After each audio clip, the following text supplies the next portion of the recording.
Isang mapagpalang araw po sa ating lahat. Ako si Godfrey Quizon and this is my devotion for today, September 7. And ang topic po natin for today is bakit bawal na sumuko sa hamon ng buhay or session. So ano po ba ibig sabihin ng session?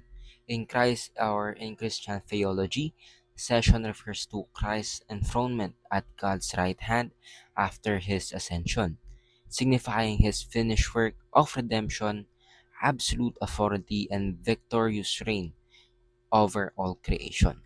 From this exalted position, he rules as king and intercedes for his people, ensuring their ultimate triumph. Christ's session declares his sovereignty and guarantees the believer's victory through his power and eternal kingships. So, ang ating scripture for today is Psalms chapter 110 verse 1. Basahin ko po. The Lord says to my Lord, sit at my right hand until I make your enemies a footstool for your feet. So, sa Diyos po lahat ng ating papurihan. And ano po ba yung ating topic ngayon na bakit bawal po tayo sumuko sa hamon ng buhay? Of course, if we will make it short, kagaya nga po sa binasa ko kanina na ating concept for today, is hindi po tayo pwedeng sumuko sa hamon ng buhay dahil ang ating Panginoon po dapat ang nagkokontrol ng ating buhay. So, paano ko po ba yun nasabi? Of course, if we let our Lord and Savior Jesus Christ na mag-handle po sa ating buhay at mag-drive sa ating buhay, we will not uh, be consumed sa darkness na gustong iparating ng mga kalaban sa atin or gusto iparating ng mundo. Dahil of course, alam po natin na ginaguide po tayo ng ating Panginoong Kristo, our Lord, our powerful God na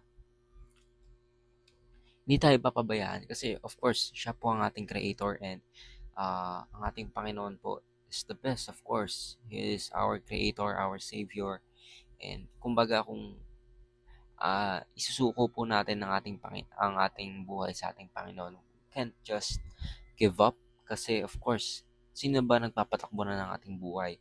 Ang ating Panginoon. So bakit tayo give up kung alam po natin na hawak po ng ating Panginoon ang ating buhay at siya po ang may the best plan para sa atin. So, first teaching natin for today is Christ is reigning now with the believers in heaven and Christ is reigning now with the believers on earth and Christians are sent on a mission to make earth like heaven.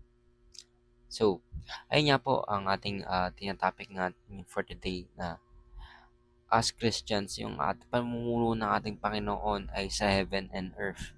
And of course, tayo po ay naatasan ng ating Panginoon sa Kristo na pagpatuloy ang kanyang gawain at ipalaganap po ang kanyang salita sa lahat ng mundo, sa buong parte ng mundo. Para pagdating po dito ng ating Panginoon ay ready na ang mundo at of course, ginawa natin ang part natin as Christians na para ipalaganap ang pagmamahal ng ating Panginoon sa Kristo gaya ng ipinakita niya po sa ating mga buhay. So, that is why we cannot give up sa challenges ng mga buhay dahil ang ating Panginoon din po ang nagbibigay sa atin yung para mas mapatatag tayo, mas uh, ma-open ang ating mga perspective, ang ating mga minds para po sa ikabubuti ng ating mundo at ikabubuti natin dahil it will allow us to have a more intimate connection with our Lord and Savior Jesus Christ, our Lord, our Creator. So, ayun lang po ako si Godfrey Quizon and this is my devotion for today, September 7. Sana po ay marami kayong tutunan. Ayun lang po and God bless.